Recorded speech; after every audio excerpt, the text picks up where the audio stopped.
Capítulo 30. Algunas respuestas, más preguntas.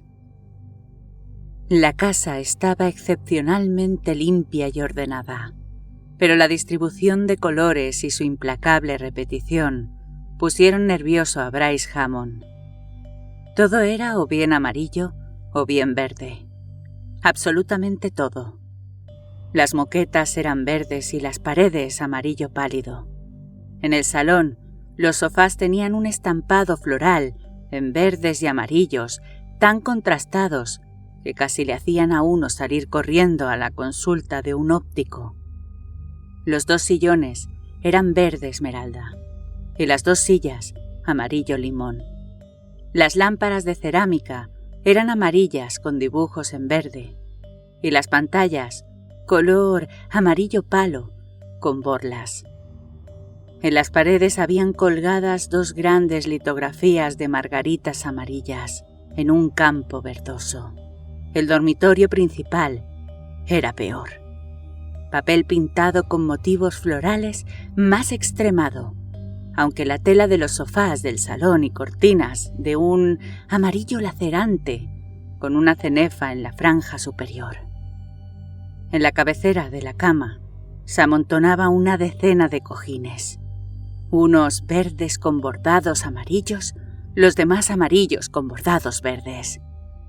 Según Jenny, la casa estaba habitada por Ed y Teresa Lange, sus 3 hijos adolescentes, y la madre de Teresa, una mujer de 70 años.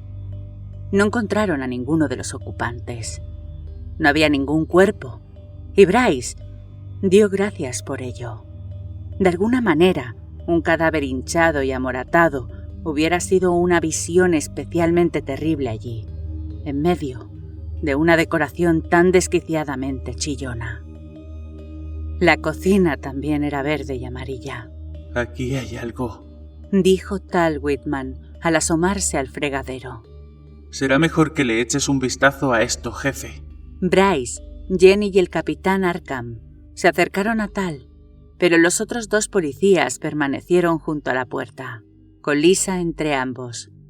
Era difícil saber qué podía aparecer en un fregadero de aquel pueblo en medio de aquella pesadilla digna de Lovecraft. La cabeza de alguien, tal vez, o un nuevo par de manos limpiamente seccionadas. O algo aún peor. Pero no era nada de este estilo. Sencillamente, era algo muy raro. Toda una tienda de joyería, comentó Tal. Las 2 piletas del fregadero estaban llenas de joyas, sobre todo anillos y relojes. Relojes de pulseras tanto de hombre como de mujer. Timex, Seiko, Bulova, incluso un Rolex. Algunos con sus correas flexibles, otros sin correa. No había ninguno con correa de cuero o de plástico. Bryce vio un puñado de anillos de boda y de compromiso, cuyos diamantes brillaban cegadores. También había anillos con las piedras del zodiaco, granates, amatistas, hematites, topacios, turmalinas y otras con rubíes y esmeraldas, aros de universitarios y de jóvenes de secundaria. La bisutería se mezclaba con las piezas de valor. Bryce enterró las manos en una de las pilas de objetos. Igual que los piratas de las películas hundían siempre las suyas en el cofre del tesoro. Revolvió las relucientes sortijas y vio otro tipo de joyas. Pendientes, brazaletes, perlas sueltas de un par de collares rotos, cadenas de oro, un encantador camafeo. Todo esto no puede pertenecer a los Lynch, dijo Tal. Un momento, dijo Jenny, al tiempo que sacaba un reloj del montón y lo examinaba detenidamente. ¿Lo reconoces? Preguntó Bryce. Sí, es un Cartier. Un sumergible, pero no del tipo clásico de reloj subacuático con números romanos.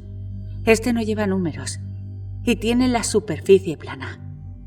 Sylvia Karnaski se lo regaló a Dan, su marido, en su 5º aniversario de boda. Bryce frunció el ceño. ¿Dónde he oído esos nombres?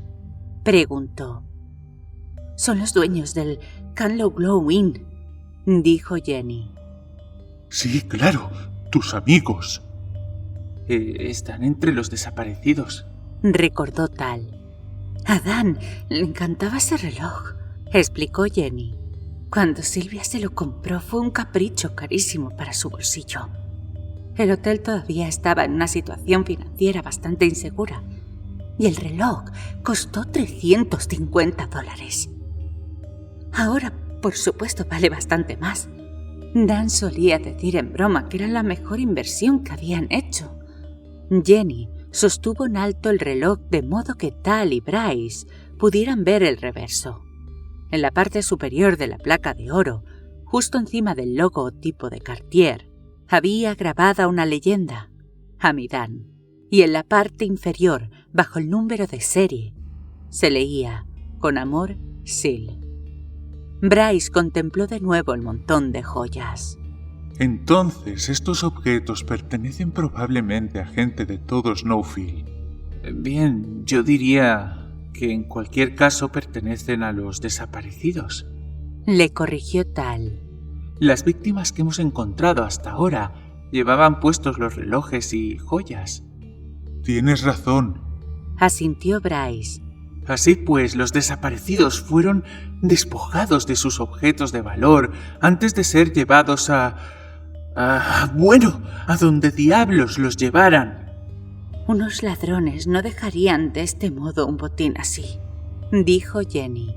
No se dedicarían a recogerlo para luego dejarlo en el fregadero de una casa cualquiera. Unos ladrones meterían todos estos objetos en una bolsa y se los llevarían. Entonces, ¿qué está haciendo aquí todo esto?, preguntó Bryce. No tengo ni idea, respondió Jenny. Tal se encogió de hombros. Las joyas continuaron refulgiendo en los dos fregaderos.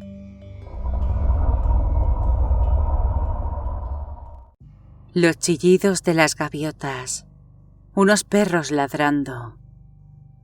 Galen Copperfield alzó la vista de la terminal del ordenador, en cuya pantalla había estado leyendo datos.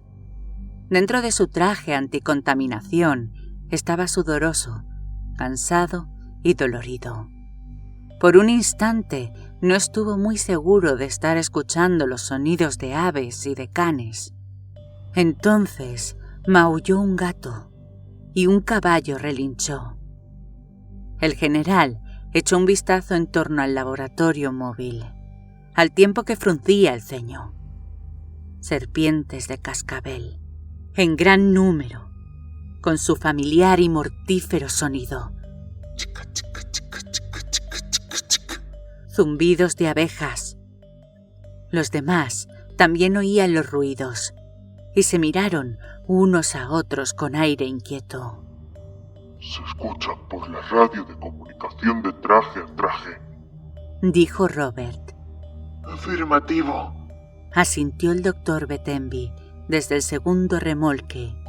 Nosotros también lo oímos aquí. Muy bien, comentó Copperfield. Démosle una oportunidad de ofrecer su espectáculo. Si queréis hablar entre vosotros, utilizad los sistemas de comunicación externos. Las abejas acallaron su zumbido de repente. Un niño, de sexo indeterminado, andrógino, empezó a cantar con mucha suavidad desde muy lejos. El niño Jesús me ama. Yo le rezo cada mañana. Los niños pequeños a él nos acercamos y bajo su mano nos cobijamos. La voz era dulce, melodiosa, pero también helaba la sangre. Copperfield no había oído nunca nada parecido, aunque era una voz infantil, tierna y frágil. Contenía, sin embargo, algo que no debería percibirse en una voz de niño. Una profunda falta de inocencia. Una premeditación, tal vez. Sí, un penetrante conocimiento de demasiadas cosas terribles. Amenazaba. Odio, burla, un matiz inaudible en la superficie de la dulce melodía, pero que se percibía por debajo de la música, pulsante y lóbrego e infinitamente perturbador. Sí, Jesús me ama. Sí, Jesús me ama. Sí, Jesús me ama. Y yo le rezo cada mañana. La doctora Page y el comisario ya nos hablaron de esto. Comentó Goldstein. Oyeron esa voz por el teléfono y surgiendo de los desagües de la cocina del hotel. Antes no les creímos. La historia sonaba tan ridícula. Ahora no lo parece. Replicó Robert. No. Asintió Goldstein, cuyos temblores resultaban visibles incluso estando enfundado en el abultado traje anticontaminación. Está emitiendo en la misma longitud de onda que nuestras radios. Apuntó Robert. Pero, ¿cómo? Quiso saber Copperfield. Velázquez. Dijo Goldstein de pronto. ¡Claro! Comentó Roberts. Velázquez tenía una radio en el traje. Esa cosa está emitiendo a través de la radio del cabo. La voz infantil dejó de canturrear. En un susurro, dijo a continuación. Es mejor que recéis vuestras oraciones. Que todo el mundo rece sus oraciones. Que nadie olvide rezar sus oraciones.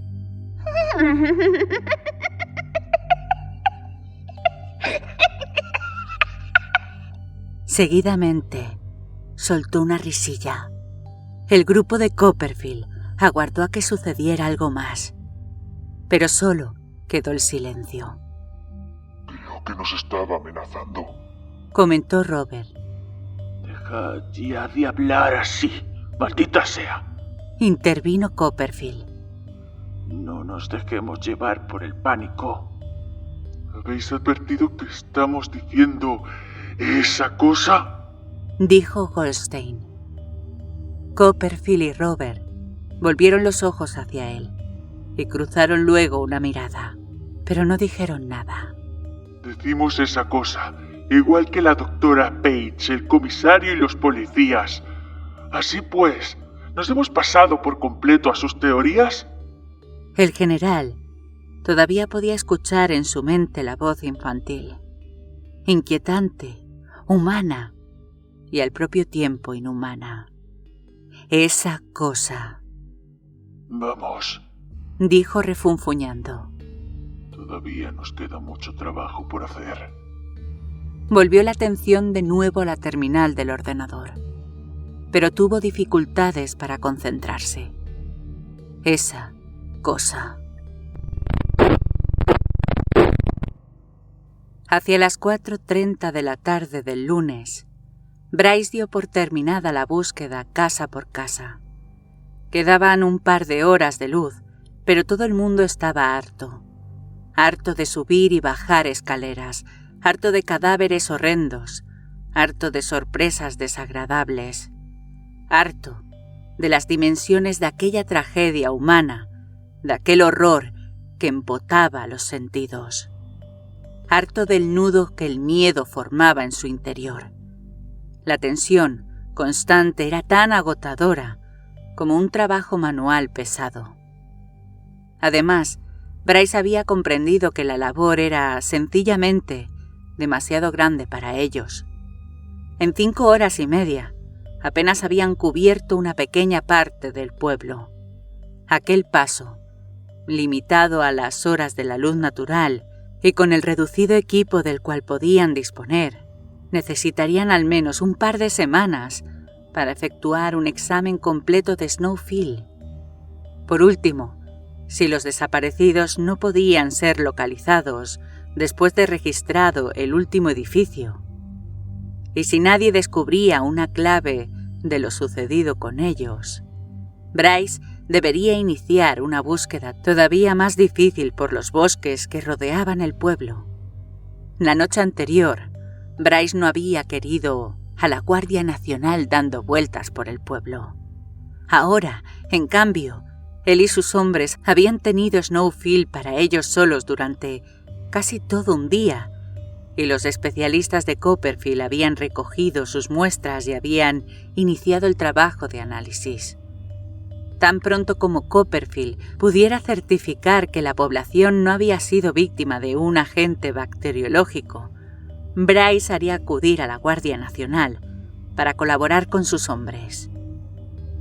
En un primer momento, sin conocer gran cosa de la situación en el pueblo, Bryce había negado a entregar un ápice de su autoridad en un lugar bajo su jurisdicción. Ahora, en cambio, aunque seguía reacio a cederla, se sentía inclinado a compartir esa autoridad. Necesitaba más hombres. Hora a hora la responsabilidad se estaba convirtiendo en un peso agobiante, y Bryce estaba dispuesto a traspasar una parte de este a los hombros de otras personas. Por eso, a las 4:30 de la tarde del lunes, condujo a sus 2 equipos de búsqueda de vuelta a Hilltop Inn. Llamó por teléfono al despacho del gobernador y cambió impresiones con Jack Redlock. Llegaron al acuerdo de que la Guardia Nacional sería puesta en alerta para una llamada al servicio activo, a la espera de la señal del general Copperfield. Apenas le habían dado tiempo a colgar el auricular cuando recibió la llamada de Charlie Mercer, el sargento al mando de la Comisaría Central de Santa Mira. Mercer tenía noticias. Fletcher Cale había huido mientras era conducido al tribunal del condado para ser acusado de 2 asesinatos en primer grado. Bryce se puso furioso. Charlie le dejó expresar su irritación durante unos minutos y cuando Bryce se serenó, el sargento añadió: La cosa es aún peor. Cale ha matado a Joe Fremont. ¡Oh, mierda! exclamó el comisario. ¿Lo sabe Marie? Sí, yo mismo he ido a contárselo. ¿Qué tal se lo está tomando? Mal. Llevaban 26 años casados. Más muerte. Muerte por todas partes. Dios bendito. ¿Qué se sabe de Cale? Preguntó Bryce al sargento. Creemos que se llevó un coche del complejo de apartamentos del otro lado de la calle. Alguien robó uno de los aparcamientos hace pocas horas, de modo que pusimos controles de carreteras en el mismo momento en que se supo que Cale se había fugado. A pesar de todo, calculo que nos lleva casi 1 hora de ventaja. Eso es mucho tiempo. Ya debe de haber roto el cerco. Es probable, si no ponemos la mano encima a ese hijo de puta antes de las 7. Haré levantar los controles de carretera. Estamos tan escasos de personal con todo lo que está sucediendo que no podemos tener a los hombres inmovilizados en los controles. Haz lo que consideres más conveniente, respondió Bryce con voz cansina. ¿Qué hay de la policía de San Francisco? Ya sabes, sobre el mensaje que Harold Ornay dejó en el espejo del hotel, aquí arriba. Esa es la otra razón de mi llamada. Por fin nos han respondido. ¿Algo que nos sea de utilidad? Bueno, los agentes hablaron con los empleados de la librería de Ornay. Te conté que una de las tiendas trataba únicamente con libros fuera de catálogo y ediciones raras, ¿recuerdas? La gerente adjunta de esa tienda, llamada Cecilia Maddock, conocía de nombre a Timothy Flight. ¿Es algún cliente? Inquirió Bryce. No, es un autor. ¿Autor? ¿De qué? De un libro. Adivina el título. ¿Cómo diablos pretendes que...? ¡Ah! ¡Hostia! Por supuesto. El antiguo enemigo. Exacto. Asintió Charlie Mercer. ¿De qué trata el libro? Eso es lo mejor de todo. Según Cecilia Maddock, parece tratar de las desapariciones en masa a través de la historia. Por un instante, Bryce se quedó sin habla. Luego respondió. ¿Hablas en serio? ¿Significa eso que ha habido muchos episodios más de desapariciones en masa? Supongo que sí, al menos los suficientes como para llenar un libro. ¿Dónde? ¿Cuándo? ¿Cómo es que nunca he oído hablar de ellas? Esa Cecilia Maddock dijo algo sobre la desaparición de antiguas poblaciones mayas.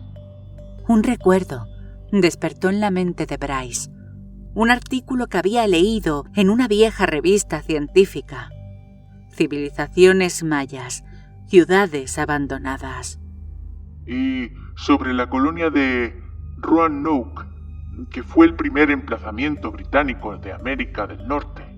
Terminó la frase Charlie Mercer. De eso sí que he oído hablar. Vienen los libros de texto. Supongo que muchas de las desapariciones se remontan a épocas antiguas, comentó el sargento. ¡Santo cielo!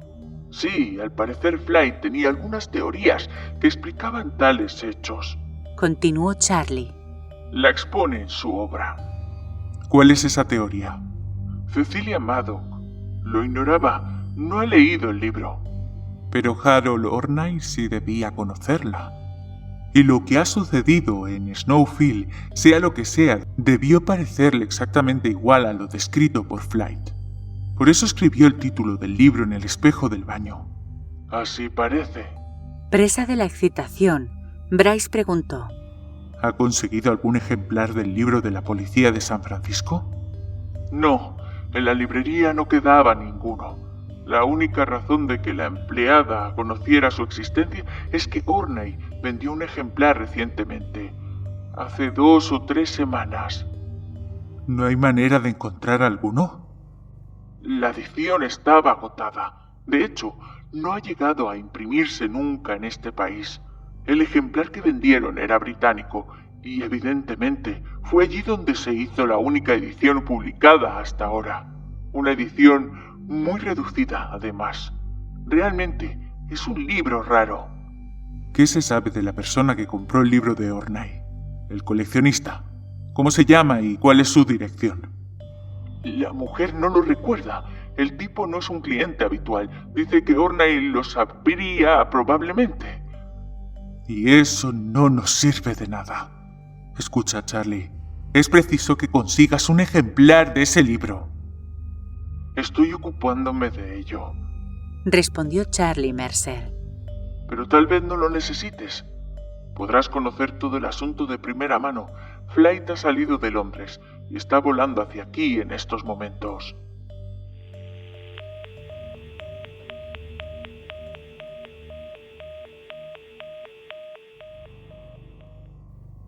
Jenny estaba sentada en el canto de la mesa central de operaciones, colocada en mitad del vestíbulo, y contemplaba a Bryce, que se había recostado en su asiento. La doctora estaba asombrada ante lo que el comisario acababa de anunciarle. ¿Qué viene hacia aquí? ¿Desde Londres? ¿Ahora mismo? ¿Ya? ¿Significa eso que el tal Fly sabía que esta pesadilla iba a producirse? Probablemente no, respondió Bryce. Pero supongo que, cuando se enteró de las noticias, reconoció enseguida que el suceso podía cuadrar con su teoría. Sea lo que sea. Exacto. ¿Cuándo se espera que llegue? Preguntó Tal, de pie frente a la mesa. Estará en San Francisco poco después de medianoche. Su editor norteamericano ha preparado una conferencia de prensa en el aeropuerto. Después, vendrá directamente a Santa Mira. ¿Su editor norteamericano? Repitió Frank Autry. He creído oírte decir que su libro no llegó a editarse aquí. Eso dije. Confirmó Bryce. Evidentemente, está escribiendo otro. ¿Un libro sobre Snowfield? Preguntó Jenny. No lo sé. Tal vez. Probablemente. Desde luego no pierde el tiempo, comentó Jenny con expresión ceñuda. Hace menos de un día que se ha producido el hecho. Y ya tiene un contrato para escribir un libro al respecto. Por mí, ojalá hubiera sido todavía más rápido. Me gustaría que ya estuviera aquí. Creo que la doctora... Intervino Tal. Se refiere a que ese Fly tal vez no sea más que otro charlatán avispado dispuesto a hacer dinero rápido. Exacto. Asintió Jenny. Puede ser. Reconocía a Bryce. Pero no olvidéis que Ornai escribió el nombre de Flight en el espejo. En cierto modo, Ornai es nuestro único testigo, y a juzgar por su mensaje, tenemos que llegar a la conclusión de que lo sucedido guardaba muchas semejanzas con lo que Timothy Fly escribía en su obra. «Maldita sea», exclamó Frank Autry. «Si Asa Flight tenía realmente alguna información de que esto podía suceder, debería haberse comunicado con nosotros. No debería hacernos esperar así». Sí. Le apoyó Tal. Podríamos estar todos muertos a medianoche. Debería haber llamado para indicarnos qué podemos hacer. Ahí está el kit de la cuestión, dijo Bryce. ¿A qué te refieres?, preguntó Jenny. Bryce soltó un suspiro y se explicó. Bueno, tengo la impresión de que Flight habría llamado si hubiera podido decirnos algo para protegernos. Sí, me parece que tal vez sepa con qué clase de criatura o de fuerza nos estamos enfrentando. Pero tengo la profunda sospecha de que no tiene la menor idea de qué hacer ante ello. Por muchas cosas que Fly pueda contarnos, me temo que no esté en condiciones de aclararnos lo que más necesitamos saber. ¿Cómo salvar el pellejo?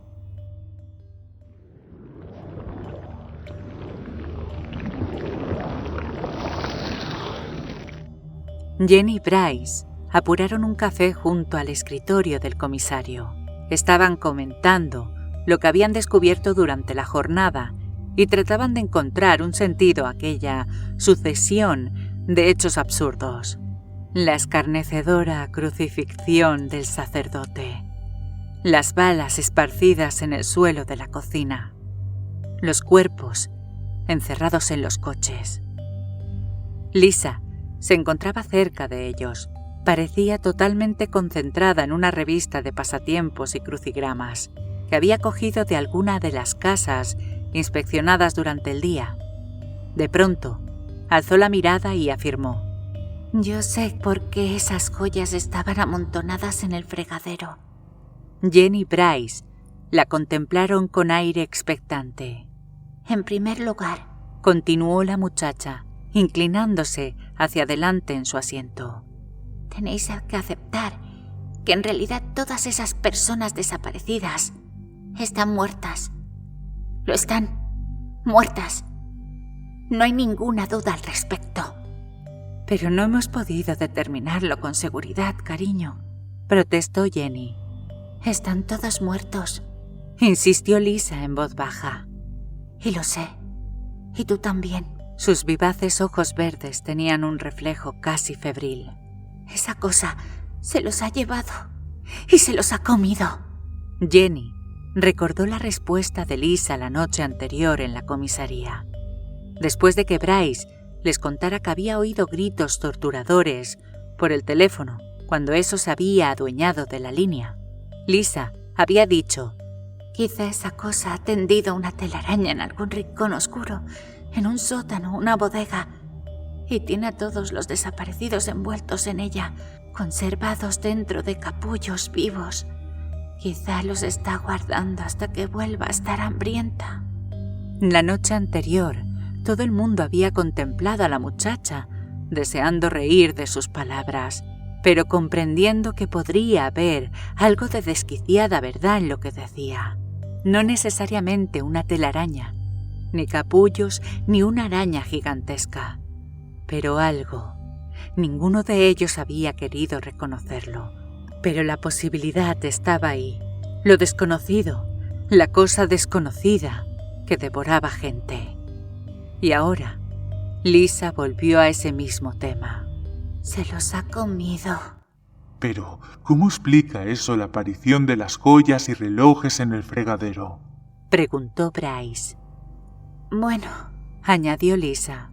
después de comerse a la gente, tal vez esa cosa, tal vez se limitó a escupir todos sus objetos, del mismo modo que cualquiera escupe los huesos de una cereza.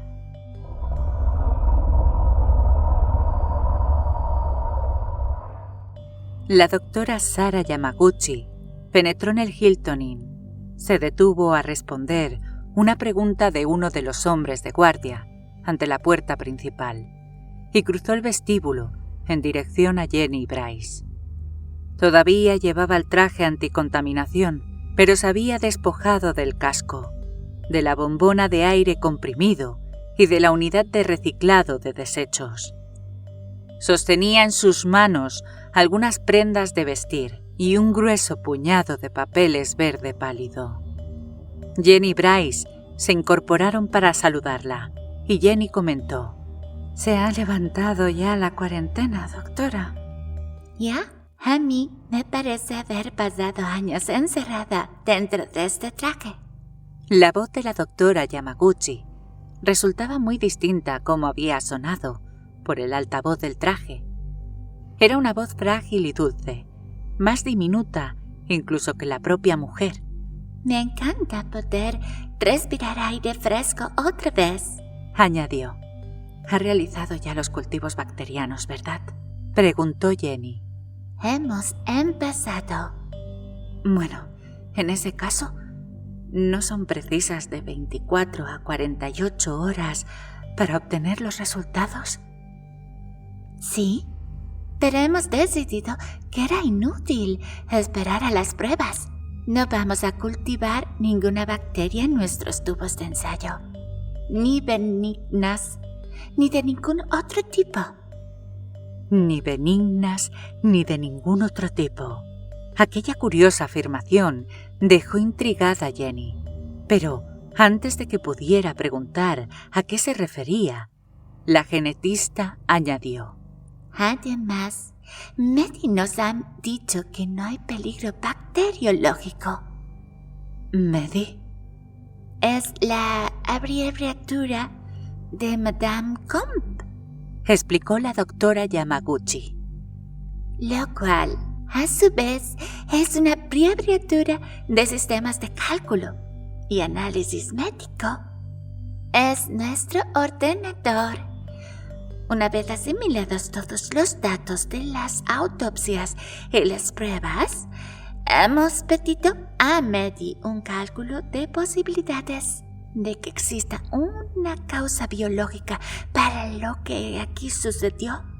Medi afirma que existe un 0,0% de probabilidades de que el causante sea un agente bacteriológico. ¿Y usted confía en un análisis de ordenador hasta el punto de atreverse a respirar aire fresco sin más preocupaciones? Comentó Bryce, claramente sorprendido. Medi ha realizado más de 800 pruebas teóricas sin el menor error. Pero esto no es una prueba teórica, dijo Jenny. Es cierto. Pero después de lo que encontramos en las autopsias y en todos los test patológicos... La genetista se encogió de hombros y entregó el puñado de papeles a Jenny. Aquí tiene. Los resultados lo dicen muy claro. El general Copperfield cree que le gustaría ver los datos. Si tiene alguna pregunta, yo le explicaré lo que desee. Ahora mismo, todos los hombres están en el laboratorio despojándose de sus trajes anticontaminación. Y yo estoy impaciente por hacer lo mismo. Tengo todo el cuerpo irritado. La genetista sonrió y se rascó el cuello. Sus dedos, enguantados, dejaron unas ligeras marcas rojas en su piel, delicada como porcelana. ¿Hay algún sitio donde pueda lavarme?, preguntó. Tenemos jabón, toallas y una jofaina en un rincón de la cocina. No ofrece mucha intimidad, Pero todos estamos dispuestos a sacrificar un poco de comodidad antes que quedarnos solos. Muy comprensible. Asintió la doctora Yamaguchi. ¿Dónde dice que está esa faina? Lisa saltó de su asiento, dejando a un lado la revista de crucigramas. Yo la acompaño. Así me aseguraré de que los tipos que están trabajando en la cocina permanezcan vueltos de espalda y con los ojos fijos en el suelo. Los papeles de color verde pálido eran copias impresas de datos de ordenador, cortadas en hojas sueltas, numeradas y encuadernadas a lo largo del margen izquierdo, con una guía de plástico a presión. Mientras Bryce echaba vistazo por encima del hombro de Jenny, ésta hojeó la primera parte del informe. Era una transcripción de ordenador de las notas tomadas durante la autopsia por Seth Goldstein. El forense apuntaba indicios de posible asfixia, junto a otros signos más evidentes de reacción alérgica grave a una sustancia no identificada. Sin embargo, no estaba en condiciones de fijar una causa concreta de la muerte. A continuación, Jenny centró su atención en uno de los primeros análisis patológicos. Era un examen bajo el microscopio óptico de una serie de cultivos de bacterias sin teñir, procedente de diversas muestras contaminadas con tejidos y fluidos del cuerpo de Gary. En la prueba, se había utilizado iluminación de campo para identificar hasta el menor microorganismo, buscando cualquier tipo de bacteria que todavía viviera en el cadáver.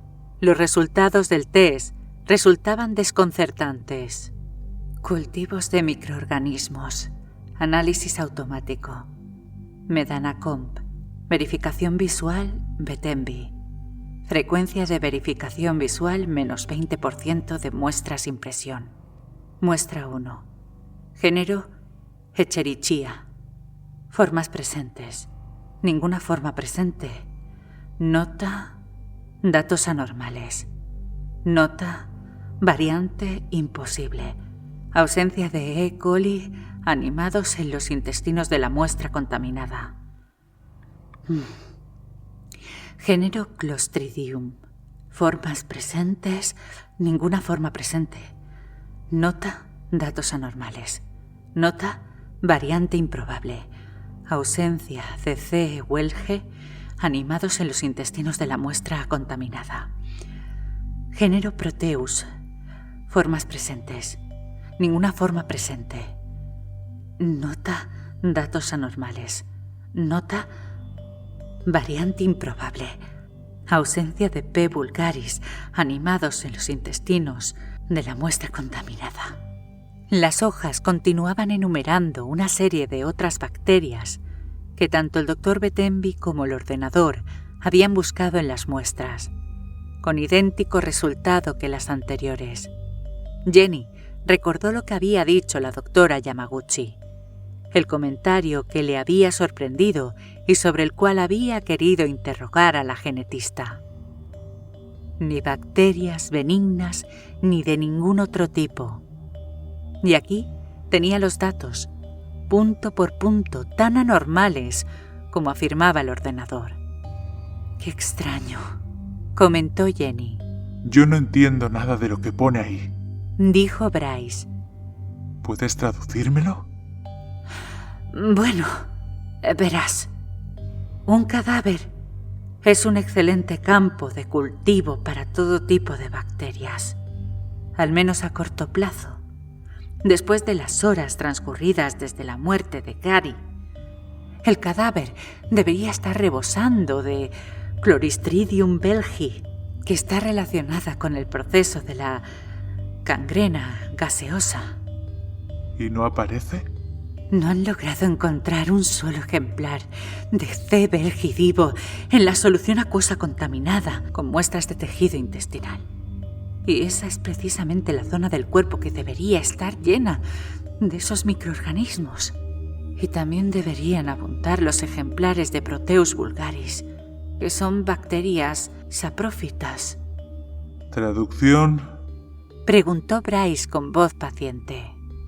Lo siento. Es saprófita. Significa que aprovecha la materia muerta o en descomposición.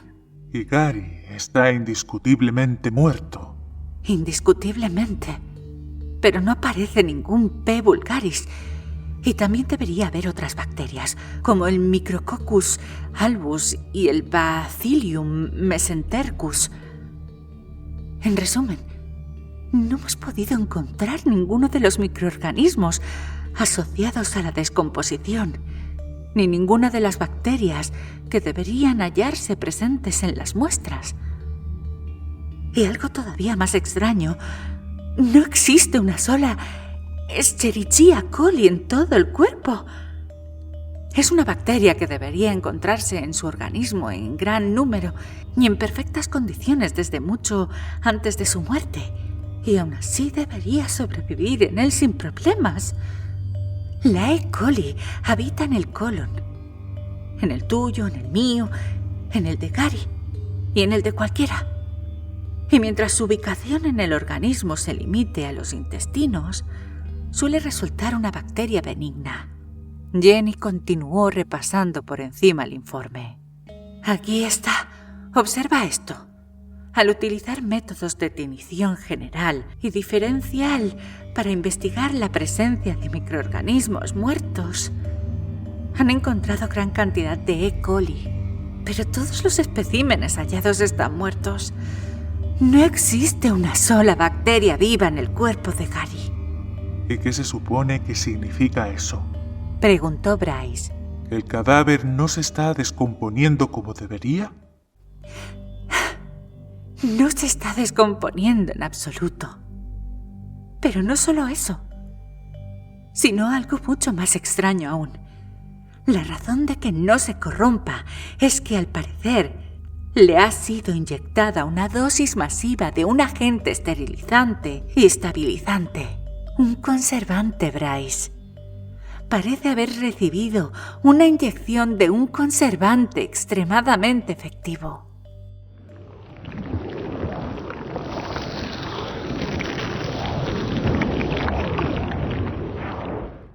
Lisa se acercó a la mesa con una bandeja en la que traía 4 tazas de café, cucharillas y servilletas. Pasó los cafés a la doctora Yamaguchi, Jenny y Bryce, reservándose la 4ª taza. Se encontraban sentados en el comedor, cerca de las ventanas. Fuera, la calle estaba bañada por el sol dorado y anaranjado del crepúsculo. Dentro de menos de 1 hora, se dijo Jenny, la oscuridad caería otra vez y empezaría otra larga noche de espera. Notó un escalofrío. Desde luego, necesitaba esa taza de café caliente. Sara Yamaguchi lucía ahora unos pantalones de pana y una blusa amarilla. El cabello negro y sedoso le caía sobre los hombros. Bien, La oyó comentar Bryce. supongo que todos han visto suficientes documentales sobre vida salvaje en televisión para saber que ciertas arañas y avispas, así como otros insectos, inyectan en sus víctimas un conservante y las guardan para devorarlas más tarde o para alimentar a sus crías. El conservante, diseminado por los tejidos del cadáver, guarda un remoto parecido con esas sustancias, aunque es mucho más potente y sofisticado. Jenny recordó la mariposa nocturna de descomunal tamaño que había atacado y matado a Stewart Berkeley. Sin embargo, no era aquella la criatura que había dejado sin gente a Snowfield. Definitivamente no lo era, aunque hubieran cientos de tales criaturas acechando en algún lugar del pueblo. No podían ser las causantes de todas las muertes. Ningún insecto de aquel tamaño podía haberse colado dentro de un coche cerrado, de una casa resguardada o de una habitación atrancada. Allí fuera había algo más. ¿Pretende usted decir que fue un insecto lo que mató a esa gente? Preguntó Bryce a Sara Yamaguchi. En realidad, las pruebas no van en esa dirección. un insecto emplearía un aguijón para matar e inyectar esa sustancia. Habría una herida, una incisión, aunque fuera minúscula. Sin embargo, Seth Goldstein repasó todo el cuerpo del cadáver con lupa, centímetro a centímetro, 2 veces. Incluso empleó una crema depilatoria para eliminar todo el vello corporal y poder examinar la piel más minuciosamente. A pesar de todo ello, fue incapaz de encontrar un pinchazo o una herida cutánea a través de la cual pudieran haberse inoculado algunas sustancias. Entonces, creímos que nuestros datos eran atípicos o inexactos. De modo que efectuamos un segundo examen post-mortem. En el cuerpo de Karen Oxley, murmuró Jenny. Exacto. Sarah Yamaguchi se acercó a las ventanas y contempló la calle en busca del general Copperfield y los demás. Cuando volvió a la mesa continuó diciendo: Sin embargo, los resultados de las pruebas fueron los mismos. Ninguna bacteria viva en el cadáver. La descomposición orgánica detenida por un medio no natural. Los tejidos saturados de conservantes. De nuevo, los datos eran exagerados, pero esta vez habíamos podido comprobar que los de la primera autopsia no eran erróneos. Si ese conservante no fue inoculado, ¿qué medio se utilizó para administrarlo? Preguntó Bryce. Nuestra principal teoría es que se trata de una sustancia muy absorbible que entra en el cuerpo por contacto cutáneo y luego circula por los tejidos en cuestión de segundos. Podría ser un gas nervioso después de todo, intervino Jenny. Quizá el efecto conservante solo sea una consecuencia, un efecto secundario. No, replicó Sarah Yamaguchi. No hemos encontrado el menor rastro en las ropas. Y debería haberlo si estuviéramos ante un caso de saturación por gases. Además, aunque la sustancia tiene un efecto tóxico, los análisis químicos muestran que no es primordialmente una toxina, como debería ser si se tratara de un gas. Esa sustancia es fundamentalmente un conservante. Pero fue la causa de la muerte, inquirió Bryce. Contribuyó a ella, pero no podemos precisar la causa exacta. En parte fue la toxina del conservante, pero otros factores nos llevan a creer que la muerte se produjo también por privación de oxígeno. Las víctimas habían sufrido bien una constricción prolongada o un bloque completo de la tráquea. ¿Estrangulamiento? ¿Asfixia? Bryce se inclinó hacia adelante. Sí, pero ignoramos cuál con precisión. De todos modos, ¿cómo es posible eso? Quiso saber Lisa. Las muertes que usted está diciendo tardan uno o varios minutos en producirse. Pero esa gente murió realmente deprisa. En un par de segundos como mucho. Además, dijo Jenny, si recuerdo bien la escena de la habitación de los Oxley, no había el menor signo de lucha. La gente que muere estrangulada suele resistirse con todas sus fuerzas. Derriba cosas.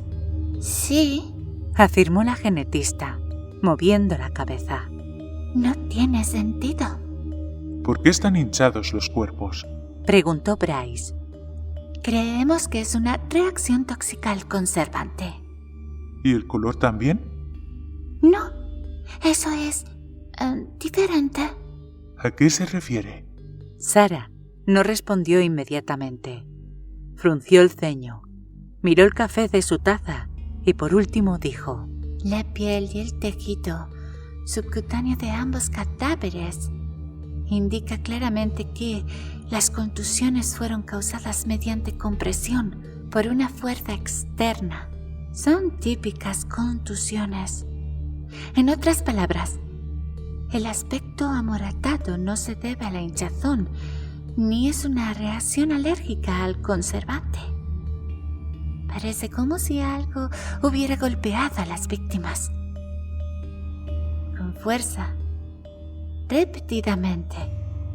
Pero eso también es absurdo porque para causar esas contusiones debería haber al menos una fractura. Una sola en alguna parte. Y otra cosa absurda, el grado de las contusiones es el mismo en todo el cuerpo. Los tejidos están dañados exactamente en el mismo grado de los músculos. Las manos, el pecho, en todas partes. Y eso es imposible. ¿Por qué? Preguntó Bryce. Le respondió Jenny. Si tú golpeas a alguien con un arma contundente, ciertas zonas del cuerpo quedarán más dañadas que otras. Es imposible que descargues cada golpe exactamente con la misma fuerza y precisión que los demás. Y eso es lo que se debería hacer para producir el tipo de contusiones que presentan esos cuerpos. Además, añadió Sara Yamaguchi, presentan moretones en lugares donde no podría llegar un objeto contundente. En las axilas, entre las nalgas y en la planta de los pies. Incluso, sí, como en el caso de la señora Oxley, llevaban los zapatos puestos. Es evidente, reflexionó Jenny, que la compresión tisular que produjo esa contusión generalizada tuvo otra causa distinta a los golpes. ¿Qué pudo ser? Preguntó Bryce. No tengo ni idea. Y murieron muy deprisa, recordó Lisa a los presentes. Sara se apoyó en el respaldo de su silla. La levantó en equilibrio sobre las dos patas traseras y volvió a mirar hacia la ventana. Ladera arriba, en dirección a los laboratorios móviles. ¿Cuál es su opinión, señora Yamaguchi? Preguntó Bryce. No su opinión profesional, sino personal, informalmente. ¿Qué le parece todo esto? ¿Tiene alguna teoría? La genetista se volvió hacia él y movió la cabeza. Su cabello se ondeó a un lado y a otro, y los últimos rayos del sol de la tarde jugaron con él, enviando breves destellos rojos, verdes y azules entre la sedosa pantalla, igual que la luz, al reflejarse en la negra superficie del petróleo, crea breves arcoíris sinuosos. No, me temo que no tengo ninguna teoría, ninguna idea coherente, salvo que... ¿Qué? Verá, ahora creo que fue un acierto incorporar a Isley y a Arkham al grupo. Jenny seguía escéptica respecto a posibles intervenciones extraterrestres, pero Lisa se mostró intrigada. ¿Cree que esa cosa puede venir de otro mundo?, preguntó. Puede haber otras posibilidades, respondió Sara. Pero, de momento, resulta difícil saber cuáles. La genetista echó una ojeada a su reloj, frunció el ceño y con gesto nervioso volvió de nuevo la atención hacia la ventana. ¿Por qué tardan tanto?, murmuró. Fuera, los árboles estaban inmóviles. Los toldos a la entrada de las tiendas colgaban lacios. El pueblo estaba mortalmente quieto. Ha dicho que estaban quitándose los trajes anticontaminación. Sí, pero no debería llevarles tanto tiempo. Si hubiera habido algún problema, habríamos oído disparos. O explosiones, añadió Jenny. Esos cócteles Molotov que han preparado. Deberían haber llegado hace al menos 5, tal vez 10 minutos, insistió Sara Yamaguchi. Y siguen sin haber rastros de ellos. Jenny recordó la increíble rapidez con la que esa cosa se había llevado a Jake Johnson. Bryce titubeó y luego empujó la silla hacia atrás. Supongo que no estará de más que vaya con unos hombres a echar un vistazo. Sara Yamaguchi se apartó de la ventana. Las patas delanteras de la silla volvieron al suelo con un golpe seco y estentóreo. Algo va mal, musitó. No, probablemente no sucede nada, replicó Bryce. Usted también lo nota, comisario, insistió Sarah. Puedo percibir que así es. ¡Santo cielo! No se preocupe, insistió Bryce con calma. Sin embargo, sus ojos no reflejaban la misma tranquilidad que su voz. Durante las 20 y tantas horas anteriores, Jenny había aprendido a interpretar muy bien la mirada de aquellos ojos de párpados caídos. Ahora expresaban tensión y un temor helado, punzante, como una aguja. Es demasiado pronto para preocuparse, musitó.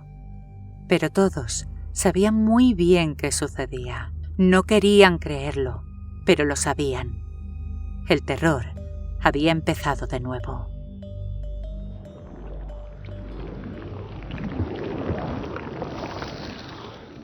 Bryce escogió a Tal, Frank y Gordy para que le acompañaran al laboratorio. Yo también voy, dijo Jenny. Bryce no quería que les acompañase. Tenía más miedo por ella que por Lisa o por cualquiera de sus hombres, o incluso que por él mismo. Se había establecido entre ellos una relación inesperada y poco común. Bryce se sentía a gusto con ella y le parecía que a ella le sucedía lo mismo. No quería perderla y por eso respondió. Preferiría que no lo hicieras. Soy médico, replicó Jenny, como si aquello no fuera solo una profesión, sino una armadura que la protegiera de todo mal. El hotel es una buena fortaleza, insistió él. Aquí estarás más segura. Nadie está seguro en ninguna parte. No he dicho segura, sino más segura. Tal vez haga falta un médico. Si han sido atacados, estarán muertos o desaparecidos. No hemos encontrado a nadie solamente herido, ¿verdad? Siempre hay una primera vez. Jenny se volvió hacia Lisa y le dijo: Tráeme el maletín, cariño. La muchacha corrió hacia la improvisada enfermería. Ella se queda aquí, eso seguro, declaró Bryce.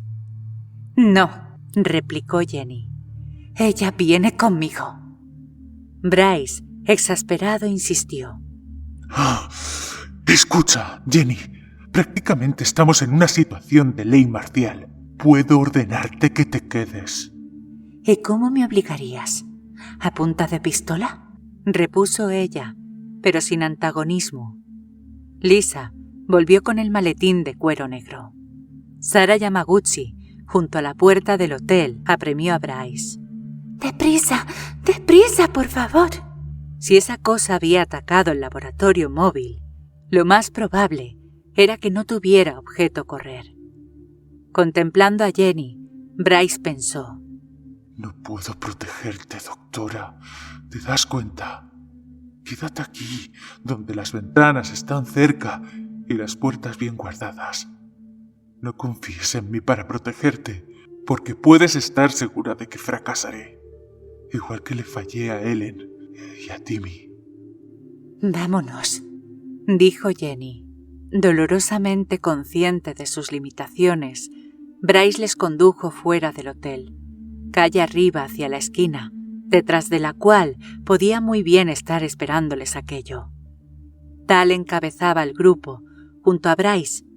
Frank y Gordy protegían la retaguardia. Lisa, Sarah, Yamaguchi y Jenny quedaban en el centro. El día estaba empezando a refrescar. En el valle, a los pies de Snowfield, había comenzado a formarse la niebla. Quedaban menos de 3/4 de hora para que cayera la noche. El sol derramó un último resplandor de luz ensangrentada sobre el pueblo. Las sombras eran extremadamente largas, distorsionadas. Las ventanas ardían con el reflejo del fuego solar.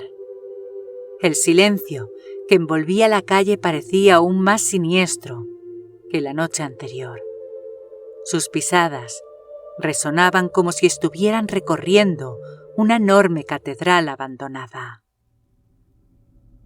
Doblaron la esquina con cautela. En medio de la calle había 3 trajes de anticontaminación amontonados y vacíos. Otro traje vacío quedaba en medio de la cuneta y otro en medio de la acera. 2 de los cascos estaban rotos. La calle estaba sembrada de fusiles y a lo largo del bordillo había una hilera de cócteles Molotov sin utilizar.